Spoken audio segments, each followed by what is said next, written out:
एक समय की बात है। गंगा नदी के किनारे पीपल का एक पेड़ था। पहाड़ों से उतरती हुई गंगा पूरे वेग से बह रही थी कि अचानक पेड़ से दो पत्ते नदी में आ गिरे। एक पत्ता आड़ा गिरा और दूसरा सीधा। जो पत्ता आड़ा गिरा वह अड़ गया। कहने लगा, आज चाहे जो हो जाए मैं इस नदी को रोक कर ही रहूंगा। चाहे मेरी जान ही क्यों न चली जाए, मैं इसे आगे नहीं बढ़ने दूंगा। वह जोर जोर से चिल्लाने लगा, रुक जा गंगा, अब तू और आगे नहीं बढ़ सकती, मैं तुझे यहीं रोक दूंगा। पर नदी तो बढ़ती ही जा रही थी। उसे तो पता भी नहीं था कि कोई पत्ता उसे रोकने की कोशिश भी कर रहा है। पर पत्ते की तो जान पर बनाई थी। वो लगातार संघर्ष कर रहा था।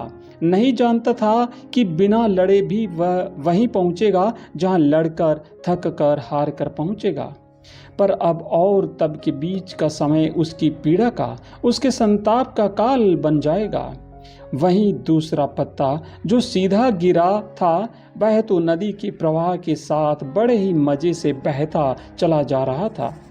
यह कहता हुआ कि चल गंगा, आज मैं तुझे तेरे गंतव्य तक पहुंचा के ही दम लूंगा। चाहे जो हो जाए मैं तेरे मार्ग में कोई अवरोध नहीं आने दूंगा, तुझे सागर तक पहुंचा ही दूंगा। नदी को इस पत्ते का भी कुछ पता नहीं। वह तो अपनी ही धुन में सागर की ओर बढ़ती जा रही थी। पर पत्ता तो आनंदित है। वह तो यही समझ रहा है कि वही नदी को अपने साथ बहाए ले जा रहा है। आड़े पत्ते की तरह सीधा पत्ता भी नहीं जानता था कि चाहे वो नदी का साथ दे या नहीं, नदी तो वहीं पहुंचेगी जहां उसे पहुंचना है। पर अब और तब के बीच का समय उससे उसके सुख का, उसके आनंद का काल बन जाएगा। जो पत्ता नदी से लड़ रहा है, उसे रोक रहा है, उसकी जीत का कोई उपाय संभव नहीं है। और जो पत्ता नदी को बहाए जा रहा है, उसकी हार को कोई उपाय संभव नहीं है। हमारा जीवन भी उस नदी के समान है जिसमें सुख और दुख की तेज धाराएं बहती रहती हैं। और जो कोई जीवन की इस धारा को आड़े पत्ते की तरह रोकने का प्रयास भी करता है तो वह मूर्ख है, क्योंकि ना तो कभी जीवन किसी के लिए रुका है और ना ही रुक सकता है। वह अज्ञान में है। और जो आड़े पत्ते की तरह जीवन की इस बहती नदी में सुख की धारा को ठहराने या दुख की धारा को जल्दी बहाने की मूर्खतापूर्ण कोशिश करता है। क्योंकि सुख की धारा जितने दिन बहती है उतने दिन तक ही बहेगी, आप उसे बढ़ा नहीं सकते। और अगर आपके जीवन में दुख का बहाव जितने समय तक के लिए आना है वो आकर ही रहेगा, फिर क्यों आड़े पत्ते की तरह इसे रोकने की व्यर्थ मेहनत करें।